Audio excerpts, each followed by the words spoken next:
So portable audio players, why would you even bother buying one? I mean, this is $700. You could just buy a second-hand phone for less. You can stick a micro SD card in a second-hand Android phone, etc., etc., etc. Why wouldn't you just buy a dongle DAC, or Bluetooth is good enough, all that kind of thing. There are many people who complain that their friends argue that they've been ripped off. You know, isn't this just a fancy iPod? Well, yeah, you can make it look like a fancy iPod. Isn't that cool? Well, okay, right, jokes aside, the reason you'd buy one of these is because it has a lot of features that make it convenient for people who don't want to use their phone for music playback. For example, you're not draining your phone's battery. You're not loading up the storage with stuff that you could stick elsewhere, especially if you have a lot of music you want to take with you, or you want to offline a lot of streaming music, which I do for taking with me. And if it has features and the ability to output more power to high demand IEMs or full-sized headphones, and it has other useful power features which make it convenient. Although the problem is this is almost the size of a Pro Max iPhone of one of the different numbers. I've got a 15, but that kind of size, and it's also twice as thick. So actually, I remember some people have said, why doesn't FiiO make a full phone version? I mean, it is basically a phone without the phone bits, and the reason is probably a whole lot of effort to comply with international regulatory requirements and a whole lot of crap that they probably just don't want to bother with, really. It would be a lot of trouble. The other thing is being relatively small versus an actual phone manufacturer, the companies that make genuine phone parts, like all the cameras and all that kind of thing, compared to dealing with their customers who buy millions upon millions of parts, they're just not even going to sell 1,000, 10,000, maybe even 100,000 to someone like FiiO. They're just going to ignore them. They're not going to sacrifice their inventory for someone like this. And that's something the companies like FiiO have said in the past. What these actually use, since they are using essentially a phone system, they have most commonly a Snapdragon 680 in this case, and if you are familiar with phones, then you'll know that that's pretty ancient as things go. But what they're actually buying is a system on a chip. And FiiO has done a take apart on YouTube of the M21, where you can see that. And there's a Chinese guy on Facebook who did a take apart of the M33. What it is, it's an entire Snapdragon system with all the parts necessary, which that has a whole lot of contacts that they solder onto their own circuit board to make whatever device they want, a phone, DAP, what have you. That's what they're using, and then they program the version of Android they want with all the features they want, which is what you have here. And that's basically what they can buy. As things go, you're not going to get a super snappy, like high-grade phone equivalent of this. But as far as playing back music or watching YouTube or stuff like that, or I'd say I wouldn't use it for gaming personally, but basic gaming, it will do the job. And that's all it needs to do. It's fast enough. The other internals are fast enough. You have a slot for a single micro SD card, which you can put up to, I think up to a 2 terabyte card, I forget, but a pretty large card all the same. And that is more than enough to store absolute crapload of music. Incidentally, it has 8 gigabytes of RAM, which probably isn't really necessary on something like this. You're just not going to really put that many demands on it. But, unless you're surfing like a bazillion web pages, it does have 128 gigabytes of RAM, which is more than the 64 even the M17 had. Now, FiiO in the past said they had trouble getting large volumes of 128 gigabyte RAM chips, and now, of course, all the prices have gone up because, yeah. And so actually having that in there, if you don't have a micro SD card, then obviously some of that will be taken up by the system, but to have that much memory is pretty good for going for that kind of price. You would be lucky to get 32 or 64 a lot of the time. So that's a plus there if you don't want to necessarily invest in micro SD cards. Also, if you are buying micro SD cards, beware of fakes on eBay and really dodgy Chinese brands that don't actually have the real capacity. Like if you see a 1 terabyte card or whatever for like $20, then it's fake. So just beware of fakes on Amazon. Although if you buy like a SanDisk, Lexar, Samsung, that kind of well-known brand, then you should be fine. Whereas anything just without a brand name, just don't touch. Anyway, aside from that, what do you get? And you get, well, Android and a custom version of Android, which is one of the main features here. But some interesting features in that it has 2 headphone sockets with your standard 3.5mm and a 4.4mm Pentacon, which is a special socket designed for balanced audio, so they can use double the circuitry to get extra power. It's kind of silly and unnecessary in portable gear, but it's become a standard in the head-fi world for balanced output, and everyone seems to insist on it, even though, yeah, the best portable audio gear you can buy actually isn't balanced, but that's a whole other discussion. Interestingly, FiiO have moved the headphone sockets up to the top. If I grab my old M11 Plus, which is now well discontinued, the headphone sockets were on the bottom. So they changed, which probably annoyed. They seem to flip-flop between top and bottom, but yeah, that's the way things go. But what you do get, there's a reason probably for it, but other than your player controls, you have a desktop mode, which I'll talk about, which is relevant to something on the bottom, your volume controls, and the fancy R2R thing, which doesn't light up, unfortunately. But the thing is, you get two USB sockets, and I've seen some people go, why would you have two USB sockets? And actually, there's a good reason for this. You have USB 3 for data transfer, and incidentally, in the box, it comes with a high-quality USB 3.1 cable, which I tested. I ran through the Watt cable software, which actually reported as correctly. And I'm actually using that cable for something else because it is a very good quality cable. The other is a separate power in, and you'd think, why would you want that? And the benefit of this is in desktop mode, if I flip that switch on the side, it gives me extra power if you plug in, say, a power delivery capable power bank with a power delivery capable cable. I say that 5 times fast. Then you can get, well, fast charging for one, and you also get a little bit more power delivery for the headphone amplifier, which is built in here. And they have a fairly complex DAC and headphone amplifier built in here, which is really good. And that, of course, if they allow too much power for something like that, even though it has a 4400 milliamp hour battery, you'll get those situations like you get when your battery in your phone is due for replacement and the phone just drops dead. So having external power in desktop mode will actually stop charging the battery and directly use external power for maximum power capabilities, although I found that didn't make a really big difference. It might make a useful difference if you don't want to continually drain and charge the battery for one, but also you want to use it, say, as like a sort of pseudo desktop device, or in a system where it's actually not being used in a portable system, or only sometimes being used in a portable system. So there's that flexibility built in there. Now in that, they have a whole lot of customizations to the Android for that purpose. For example, if I go into the settings, we have a whole bunch of options, I'll get into in a bit. Other than the normal kind of setup, you have a lot of audio options. You can make either of the outputs either a FiiO phone output or LO line output, which I have for the 3.5mm output. Actually, I did it while I was plugging into another amp, which I'll talk about too. You have a thing called personalized sound, which they just enhance sound quality. And you have some other settings for the different types of audio things, 3 gain modes, which you don't always have on a phone as far as I know. And you can select the Bluetooth encoder if you have such an option on your Bluetooth devices. If you use this as a Bluetooth source, you don't get the benefits of the DAC and Amp, obviously. And you have features all to DSD, which I wouldn't bother with. It doesn't benefit anything and just drains battery. Things like adjustable volume and the line out. And the line out option, it should, as far as I know, bypass some of the headphone amplification circuitry in that mode, because for line out you only need voltage gain, not current gain. And a system SPDIF output volume adjustable is a new one.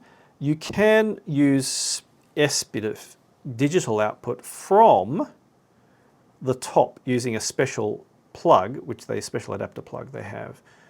And that will give you SPDIF if you want to use it as a SPDIF source to another DAC or something else that's digital. I didn't know that the first time I've actually seen the volume adjuster on there, I didn't even realize it was there. And things like auto pause without headphones, which is handy.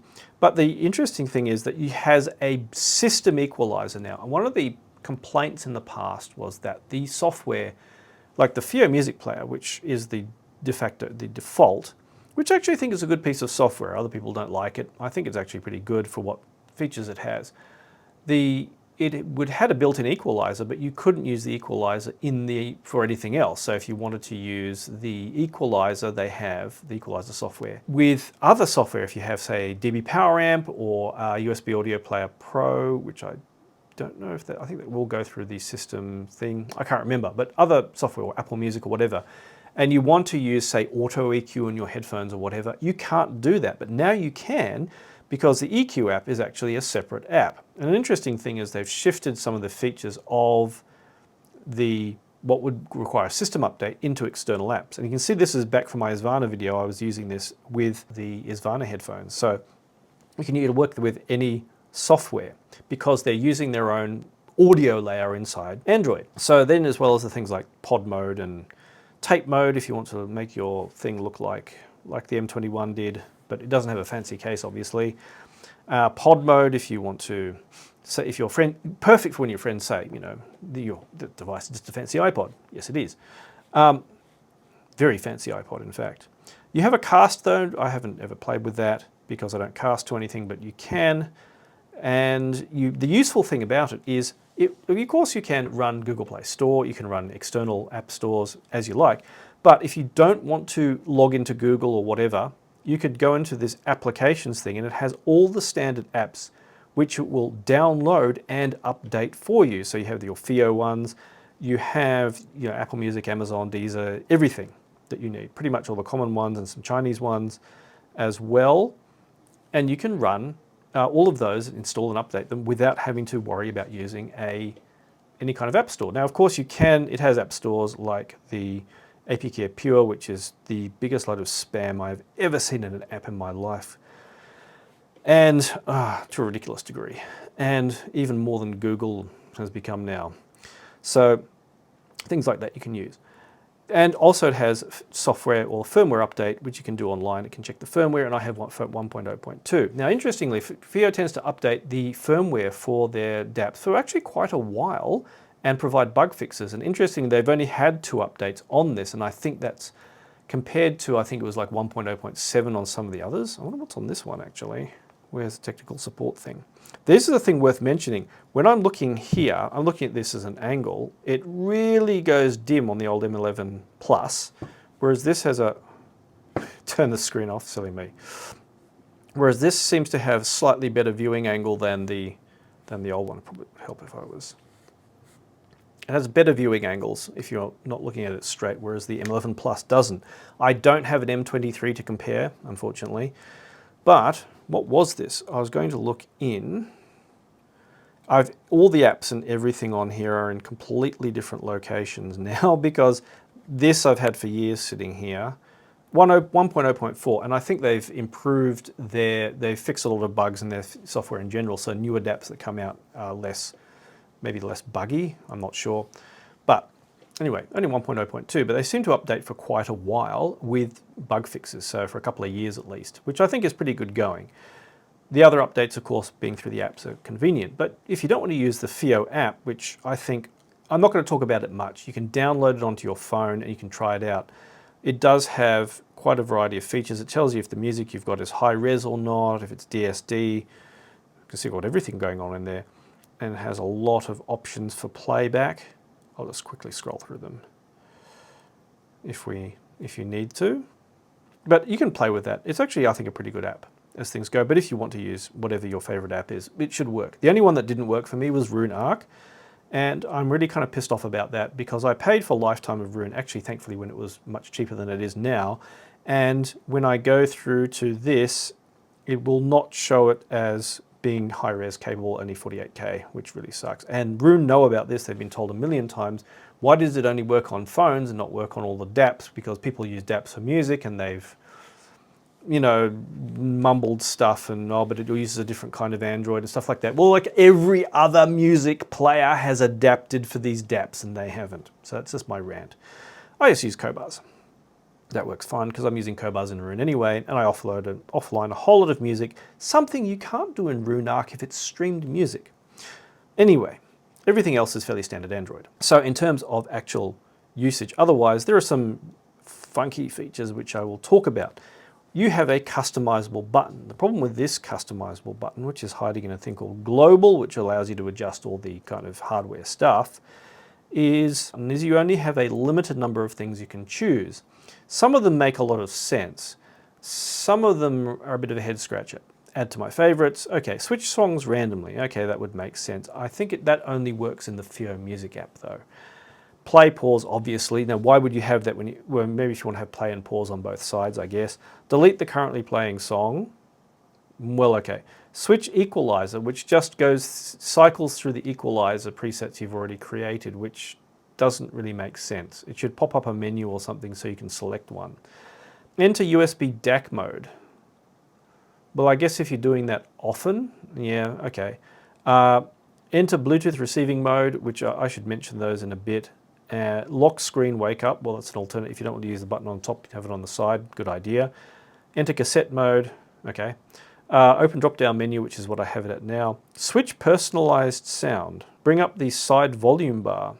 Well, that's directly, you bring up the side volume bar by pressing on these volume buttons. Double press to exit cassette mode.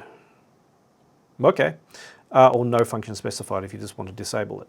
So I wish there was more options on that. Some of them make sense, some of them are a bit odd. It's one of those things that adding the feature and then going, oh, cool, I can customize it to do launch an app or something. No, you can't. It's kind of one of those things that, oh, that's a great idea and there's nothing there I want to use. Okay.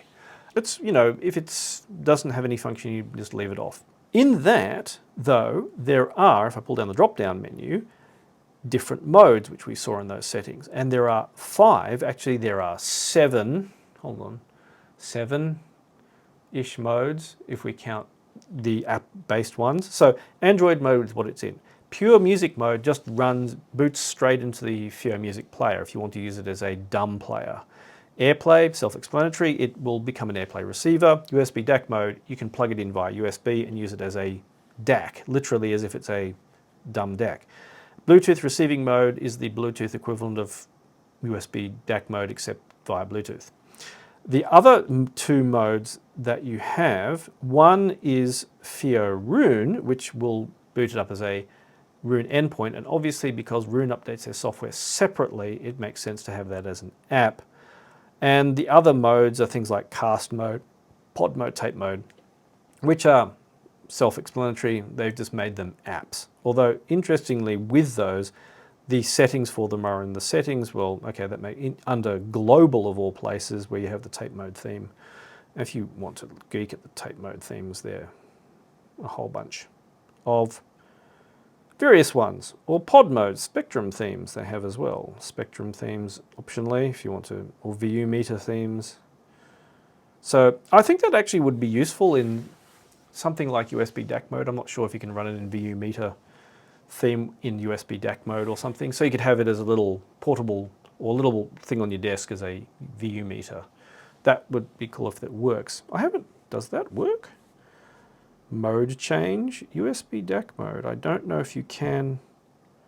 No, it just doesn't. Hold on, settings. Display.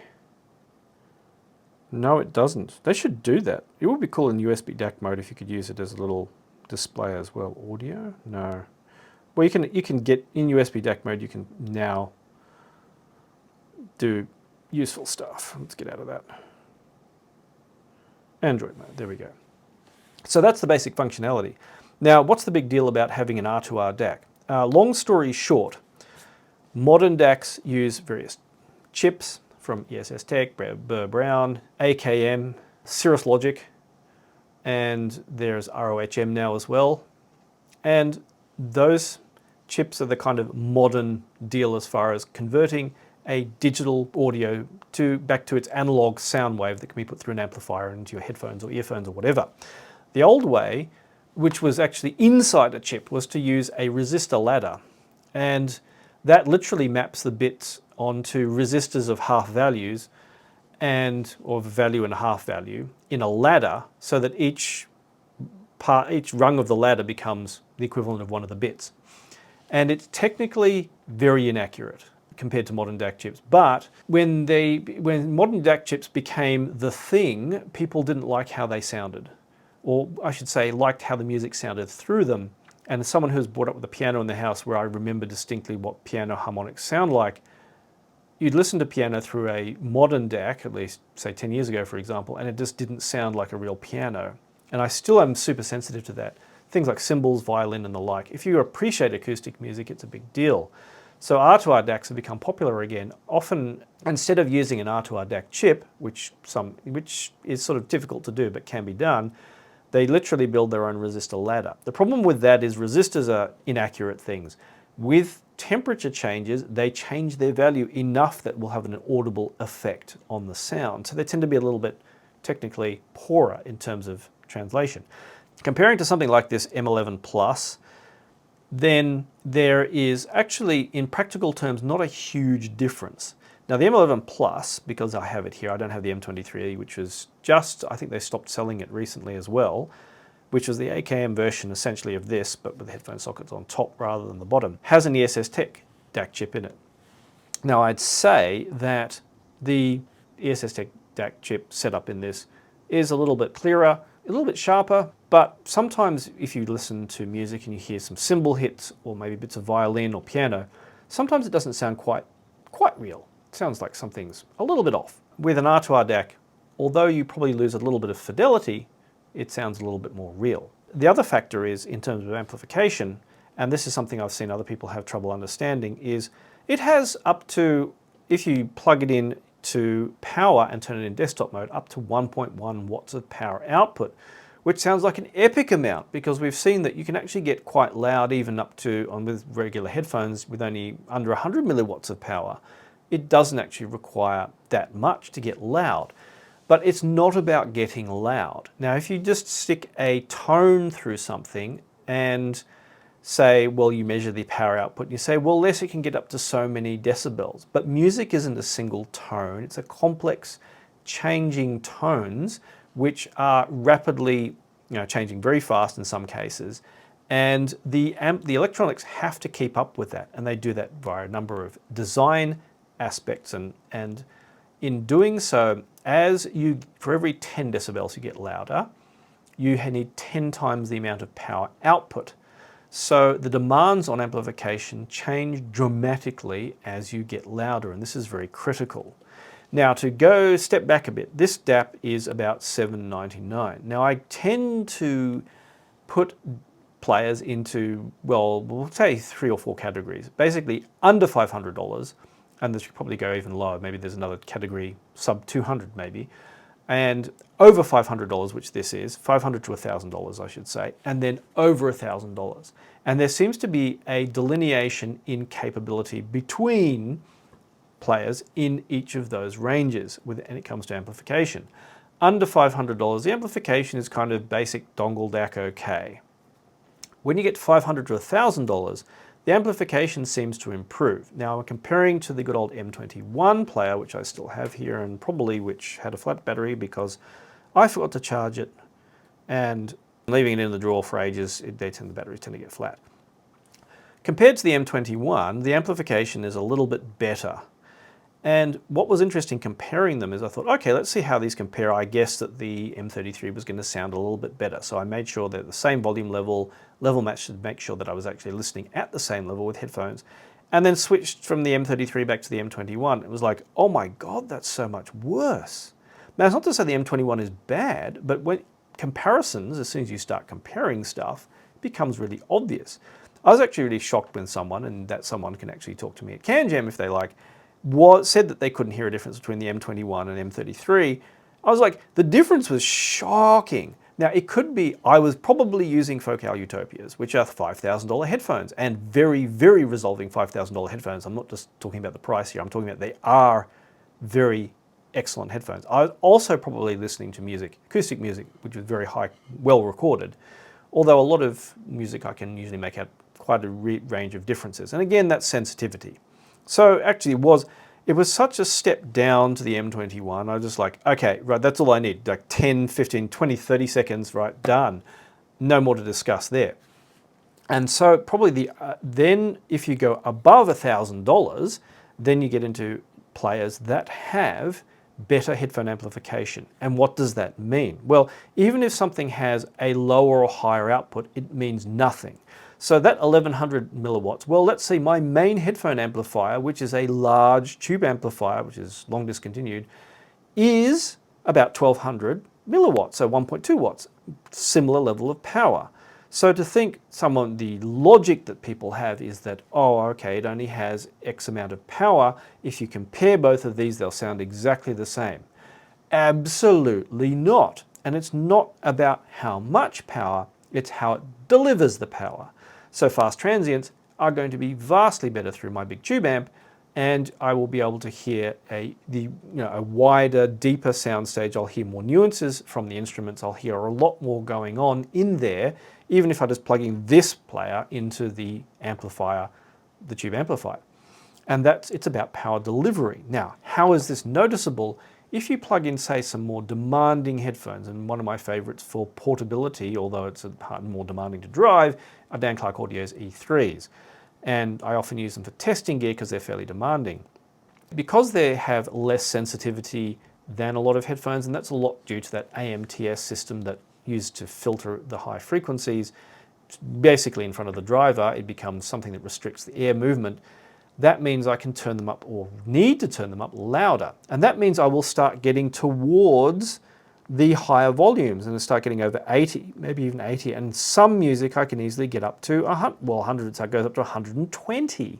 So once I get 100 to 120, up at that level, listening with the E3s or something like Dan Clark Audio Stealth or some other demanding headphones, what happens compared to another device which may even have less power but better amplification is that the music sounds like it's being shouted at me. And so that's because I'm using, if I'm going from listening at 70 decibels to 80 decibels, that's 10 times the power requirement. If I'm getting peaks going at 80 to 90 decibels, or maybe 80 to 95, we've got over 10 times the power that has to be delivered very instantaneously. And that's very different from a steady state tone, which is not changing in volume or level and is used for tests. It will not show how the amplification deals with those rapid changes. And that's why the amplification is limited. It's not about numbers. That's why they tend to make the numbers high, obviously.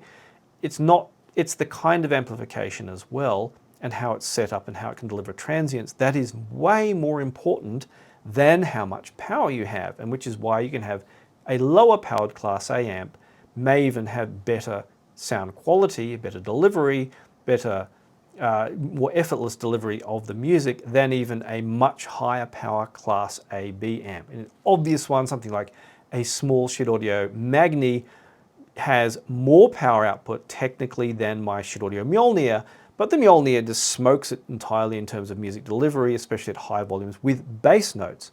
Now, if you think of a frequency note, the lower the frequency, the wider the note, and the more energy required to deliver it. And you really notice this in the bass if you jack it up. With very bass-heavy music, that bass delivery is going to start to run into trouble at the higher volumes. With a device such as this, it's going to start to sound strained versus over $1,000 DAP.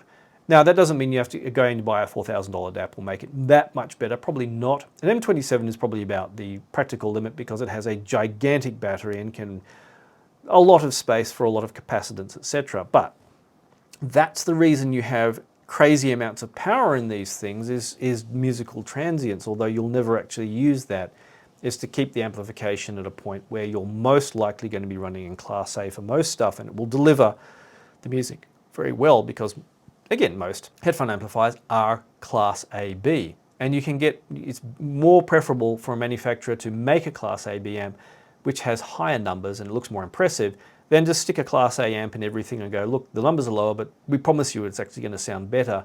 That doesn't convince a lot of people who just see the numbers. So anyway, it's kind of counterintuitive sometimes, but that's basically what's going on. So in general, well, how does that come into actual performance? And this long rant, which I've been going on for now, I don't know how many minutes, let me just tell you. In terms of listening with in-ear monitors, and I have these Campfire Audio Andrometers here, and thank you to Ken from Campfire Audio for sponsoring my channel this time. And of course, it's only fair in that case that I do have a pair of VisIEMs in vision all the time. I do appreciate everyone who has helped out. It really makes it possible for me to do these reviews and do them sensibly. So thank you to all those people and all my patrons, by the way. In terms of music delivery, it does work very nicely with everything from very sensitive in-ear monitors up to full-sized headphones. And again, we hit those limitations. Delivers music in a way that is maybe compared to something like this ESS Tech DAC and this ESS Tech based player, which I would probably say FiiO was starting to get into their, and I say in quote marks, warmer kind of tuning that they started making their devices with, which it didn't have that sort of sharp coldness that some of their older devices did. It probably sounds a little bit softer, a little bit more forgiving, a little bit more solid than the M11 Plus, whereas the M11 Plus delivers nuances a little bit better. The subtleties were a little bit better from the SS Tech based gear from FiiO. And I'd probably say the M11 Plus was one of their better tuned players as things go. It hit that mark just perfectly between being sharp and clear and warm and pleasant. Although again, ESS Tech DAC meant that some instruments sometimes sounded a little bit on edge, not quite right. That is not with the M11. With the M33, it generally sounded a little bit warm, a little bit full, but it was very easy to listen with. I don't like calling it warm because warm to me has something more in the connotation of a very harmonic tube amp, like from Woo Audio someone. I call it kind of we'll call it warm neutral. I don't really find it very soft. I wouldn't call this a warm in my terms. A little bit maybe forgiving is probably the answer. And it was like the FiiO Warmer DAC, easy to listen with. Now, if I didn't turn up the volume super high with whatever I was using, I didn't push it, it was just pleasant. I plugged in in-ear monitors, I plugged in headphones, it was pleasant, and that was what I really enjoyed about it. Now, if I put it under some demand, that's when it became, I wouldn't call it unpleasant, but I'd say it ran better if I used a portable amp. Now, this is a portable amp, and I apologize, it's one that I don't know if the guy still sells them. It's a Japanese guy made this amp with a fully discrete headphone amplifier with two Li-on, well, like vape/torch batteries. I'm not sure which ones they were. It's a really beefy little amp that it's only single-ended, no balanced, but literally with discrete component boards. If you want to solder themselves, he built this one for me. And it is an absolute beast of a thing. Sound poster and monolith, if you want to see. Years ago, I reviewed this on the channel. Many years ago, more than 10. Using this amp with a line out, which is why I had it on line out when I pulled down the thing, definitely delivered better dynamics at higher volumes than the device itself, than the M33 itself. So there was a benefit there, especially with full-sized headphones. With in-ear monitors, it was kind of, I don't listen loud enough to really push the amplification this high enough for it to matter. If I was going to, say, a can jam and testing high-end IMs, which can be very demanding, then I knew I'd run into problems with this. I might not have enough resolution to get the most out of them. But for in general listening, it was fantastic. Now, what about the extra power in? What if I plug in something to the power in mode and put it in desktop mode? Well, in desktop mode, there was definitely a little bit better dynamics. Now, in some of the FiiO gear, when you put it in desktop mode, it would get louder, so you feel like things were getting better. I don't remember this getting louder, but I do remember the dynamics everything being a little bit sharper and a little bit, more dynamic is probably the best word. Like instrument hits sounded a little bit more lively, everything sounded a little bit sharper as things go. It was the transients again, and it was the difference between, say, the transients on something like this player and other FiiO players I've had where they've had the same power output but have been in different grades. One had been under $500, like the FiiO M11S versus the FiiO M11 Plus. Both of those had the same power output, but the dynamics in the M11 Plus were distinctly better. And again, with the headphone amplifier plugged in as well, things were distinctly better if the demands on the M33 were higher. So that's where it kind of sits. Now, you're saying, well, why didn't I tell you more about the sound?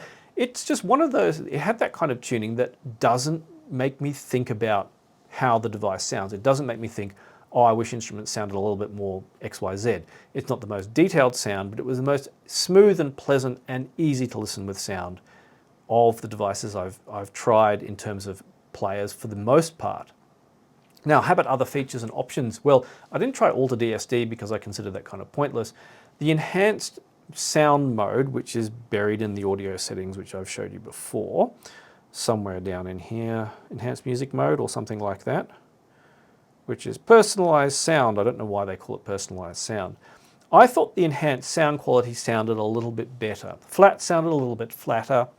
Enhanced sound quality sounded a little bit more, but it sounded enhanced, subtly, but enough there. I do wonder what exactly it's doing. If someone ever measures this, let me know and tell me exactly what it's doing. I think I looked it up online and I'm not sure, some kind of EQ or something.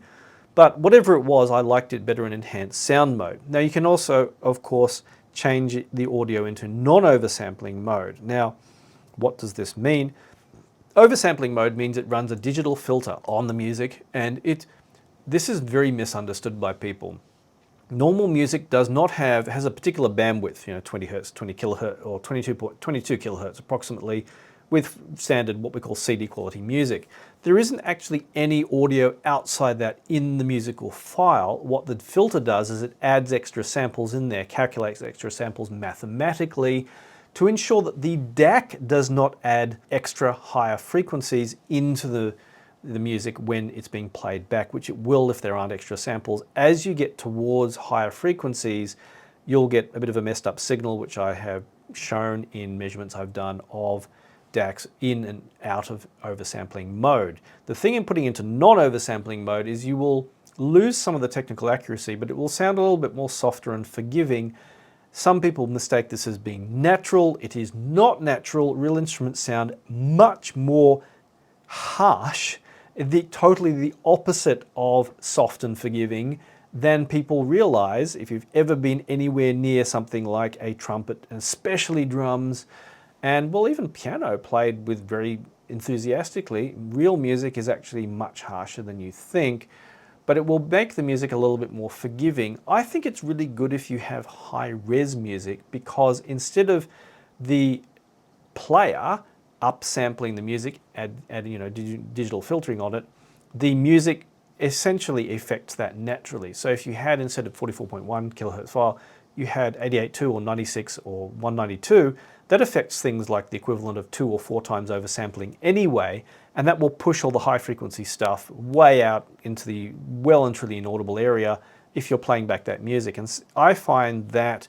using non-oversampling mode with a high-res album is actually quite pleasant. It's a little bit forgiving, but at the same time it sounds to me, I don't want to say more natural, but in that particular case, it feels like it sounds less processed to me. That's probably the best way to put it.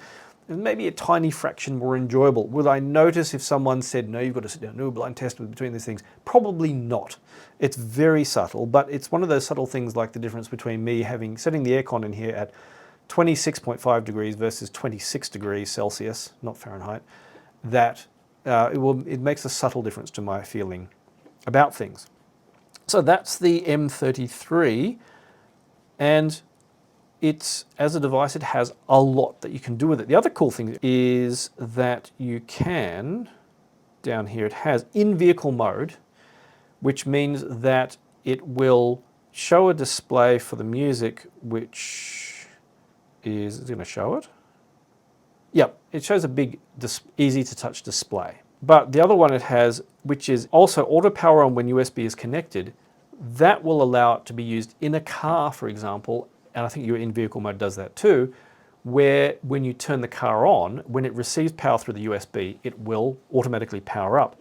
And then when you turn off the car or whatever, or the USB power is lost, after 30 seconds, I think it will power down automatically. So you have a few seconds if you don't want it, just stop the auto power down if you want. And that's really handy if you are using this in a car. And it's a lot of those fine details that make this, these DAPs very handy. The flexibility of how you use them is, well, you'd have to find apps or other things to do that if you had a phone, and then you'd have to have some kind of USB powered amplification, and then if it was something like a QX13, you could get external power. But that's starting to get complex, where it's all kind of built into the M33 to begin with. So I don't know if I've covered every single thing about this, but if you own one, do let me know how it went for you, and if I've missed anything that people who are watching this review should know about, and your experiences, if you had particular ini monitors, headphones, music, and the like that you found good, bad. Other devices that you compared it to would be good as well, let me know, and let other people know.